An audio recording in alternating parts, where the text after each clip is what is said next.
اہتمام کرنا چاہیے۔ یہ کہتی ہیں کبھی ہمیں عورتیں قرآن خوانی کی دعوت دیتے ہیں، اب شوہر کے آنے کا ٹائم ہو رہا ہوتا ہے یا بچے اسکول سے واپس آئیں گے، اب لازم بات ہے بچوں کے یونیفارم اتروانا، کھانا دینا، یہ وہ، تو ہم اس کو منع کر دیتے ہیں۔ تو کیا قرآن خوانی کو اس طرح منع کرنے سے ہم گناہ گار تو نہیں ہوتے؟ تو بالکل گناہ گار نہیں ہوتے۔ آپ کو کوئی کام نہ بھی ہو، کوئی کام نہیں ہے، گھر میں بیٹھی ہوئی ہیں، آپ پھر بھی منع کر دیں، گناہ گار نہیں ہوں گی۔ قرآن خوانی میں جانا کوئی فرض یا واجب کوئی ہے نہ۔ قرآن اگر کوئی قرآن کہتا ہے یہ قرآن پڑھیں اور آپ کا موڈ نہیں ہو رہا اور آپ کہتے ہیں میں نہیں پڑھ رہی ہوں، تو کوئی زبردستی کوئی ہے کہ قرآن کی کوئی دعوت دے تو ماننا واجب ہو جائے گا؟ آپ جانا چاہیں ٹھیک ہے، نہ جانا چاہیں نہ جائیں، بلا عذر بھی نہ جائیں، گناہ گار نہیں ہوں گی، چاہے جائے کہ یہ تو معقول عذر ہے، کوئی گناہ نہیں ہے۔ اور آج کل جو عورتوں کی یہ قرآن خوانیاں ہو رہی ہیں، ہر جگہ کی بات تو نہیں کر رہا ہوں، لیکن ہم بھی اسی معاشرے کا حصہ ہیں، اور ہمارے کابری نے لکھا ہے کہ جو مفتی اپنے اطراف کے عرف، لوگوں کی عادات اطوار، ان کے معمولات، ان کے جو اپنے کام ہیں، ان کی رسومات ہیں، اس سے ناواقف ہو، وہ فتویٰ دینے میں ضرور جاہل ہے۔ تو ہم بہت مشاہدہ کرتے رہتے ہیں، ہمیں پتہ ہے کہ قرآن خوانیوں میں کیا ہوتا ہے، جا کے بیٹھ جائیں گی تو منہ سے نہیں پڑھیں گے نا، منہ بند ہے۔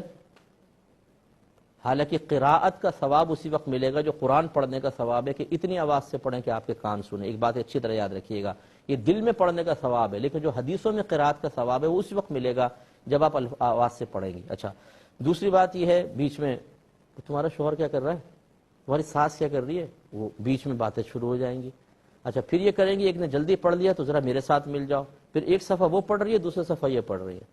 تو یہ مطلب اس طریقے سے جو قرآن خوانیاں ہو رہی ہیں وہ مطلب مجھے لگتا ہے کہ بہت ہی غیر مناسب طریقے سے، اگر کرنا چاہیں تو بڑے اچھے منظم طریقے سے، اور پہلے اس کے تمام تر شرعی مسائل سیکھے جائیں، آداب سیکھے جائیں، اس کے بعد قرآن خوانیاں رکھی جائیں خواتین کی، یہ بہت اچھی بات ہے۔ میں قرآن خوانی کو ناجائز یا حرام مطلقاً نہیں کہہ رہا ہوں، اس طرح کی جو قرآن خوانیاں ہیں وہ بالکل غیر مناسب ہوتی ہیں، جس میں آپس میں باتیں، غیبتیں، چغلیاں، بیچ میں دنیاوی باتیں، آدھا صفحہ وہ پڑھ رہی ہے، آدھا صفحہ یہ پتہ ہی نہیں کہ جب یہ ایک صفحہ پڑھ کر اگلا صفحہ تو آپ نے پڑھا، یہ اس سے اگلے صفحے پر آئے گی، تو یہ سابقہ صفحے کا مضمون، اور اس کے بعد ایک صفحہ آپ نے چھوڑ دیا،